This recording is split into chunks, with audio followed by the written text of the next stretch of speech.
রোজই সেই রান্নার ঝামেলা। কি রান্না করব বলুন তো? নিরামিষ, ডাল, সয়াবিন আর ভালো লাগছে না খেতে। একটু শাকপাতা খেতে ইচ্ছে করছে।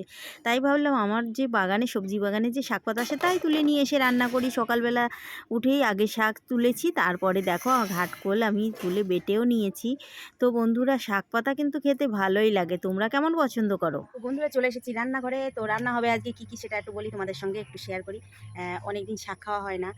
আমাদের তো তোমরা জানো কম বেশি সবাই যে বাড়িতে আমার বাসা ঠাকুর গত হয়েছেন, তো আমাদের তো সবই নিরামিষ। তো শাকটা দেখো পেঁয়াজ রসুন না দিলে ভালো লাগে না। তারপরে ভাবছি যাই হোক কালো জিরে দিয়ে ভাজি করবো। তো আমি মানে তুলে নিয়ে এসেছি এক সাজি শাক। এই দেখো এই শাকটা আমার ক্ষেতেরই শাক, ঠিক আছে। দেখো ক্যামেরা ধরার লোক না থাকলে না তোলা কোথায় আছে। তো চলো তোমাদেরকে নিয়ে যাই কি জিনিসটা সেটা। এখান থেকে দেখো, ওই দেখো দেখা যাচ্ছে, ওই যে দেখেছো ওই যে কুত্তাটা গেল, হ্যাঁ ওইখানে। চলো দেখাচ্ছি তোমাদেরকে। এই দেখো, দেখেছো কত সুন্দর হয়েছে। ওরে বাবা, মাটি চাপা পড়ে গেছে। তো জানো তো বন্ধুরা, এগুলো বাজারে তো কিনে খায় অনেকে। তো আমার ওই যে বেলেডাঙ্গার বাড়িতে প্রচুর আছে। তো আমার এই মানে এই ঠাকুরনগরের বাড়িতে ছিল না। তো আমি ওখান থেকে ওই যে ওর এই গাছের যে মোথাটা থাকে ওগুলো নিয়ে এসেছি, নিয়ে এখানে লাগিয়েছি, ওখানে লাগিয়েছি, ওই পাশেও আছে। অনেক হয়েছে আর একবার লাগালে না প্রচুর হয়, ঠিক আছে। আর খেতে যা টেস্ট, তোমরা তো সবাই জানো। অনেকে দেখি বাজার থেকে কিনে খায়, ভীষণ ভালো লাগে খেতে। আমার তো ভীষণ প্রিয়। একটু রসুন আর কাঁচা লঙ্কা আর হচ্ছে কালো জিরে ফোড়ন দিয়ে ভেজে তারপরে বাটা করলে যা লাগে না, শুধু মানে জাস্ট ফাটাফাটি, আর এত টেস্ট লাগে খেতে, মানে অসাধারণ। আর সত্যি কথা বলতে কি, কালো জিরে দিয়ে করলে, কালো জিরে খেলে তো শরীরের পক্ষে উপকার, আর এই জিনিসটা খেলেও শরীরের পক্ষে উপকার। মানে ব্যথা বেশি এগুলো থাকে না, অনেকেই জানো, আমি বলে আর কি বলবো। অবশ্য আদিকালে বদ্যি বুড়ির মতো কিছু কিছু কথা কখনো কখনো বলে ফেলি, মানে সেগুলো তোমরা কিছু মনে করো না। তোমরা সবাই জানো যে এগুলোর কত গুণাগুণ আছে আর কত খেতে ভালো। তো যাই হোক, আমি এখান থেকে কিছু তুলে নিই। বাবা, এ তো ছিঁড়েই গেল, দেখো একদম। এটা বুড়ো হয়ে গেছে, এটা নেওয়া যাবে না। তো মানে এখানে না ইট চাপা পড়েছিল দেখে যা ভেঙে যাচ্ছে।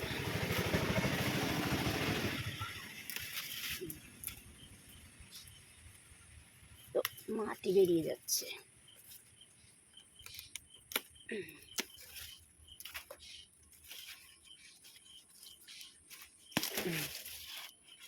ব্যাস, এই দেখো, এইটুকু হলেই আমার যথেষ্ট। আমি এই পাতাগুলো না আমি একটাও ফেলবো না। কচি কচি পাতা, তো এই পাতাগুলো দিলে, এই পাতাগুলো দিয়ে বাটলে না বেশি মানে ভাতগুলো সবুজ হয়ে যায় আর খেতে দারুণ লাগে। তো দেখো চারিপাশটা কেমন সবুজে সবুজ হয়ে গেছে। মানে বৃষ্টি হওয়ার পরে এত গাছপালাগুলো একদম সবুজ হয়ে গেছে, সতেজ হয়ে গেছে। মনে হচ্ছে যেন সব কিছুতে প্রাণ ফিরে পেয়েছে। আর এইটা পেয়ারা গাছের দিকে তাকিয়ে দেখো কি সুন্দর পেয়ারা হয়েছে। পেয়ারাগুলো এত সুন্দর খেতে বন্ধুরা, দারুণ লাগে। তো আমি পেয়ারা গাছে তোমাদের পেয়ারা দেখিয়েছি, এইবার আমি তোমাদের দেখাবো আম গাছে আম। এবার নতুন আম গাছে আম হয়েছে বন্ধুরা। এবার তো অনেকের গাছে দেখেছি সেরকম একটা বেশি আম হয়নি, কিন্তু আমার এই গাছটাতে ভালোই আম ধরেছে। মুকুল তো খুব এসেছিল কিন্তু অনেক পড়ে গেছে।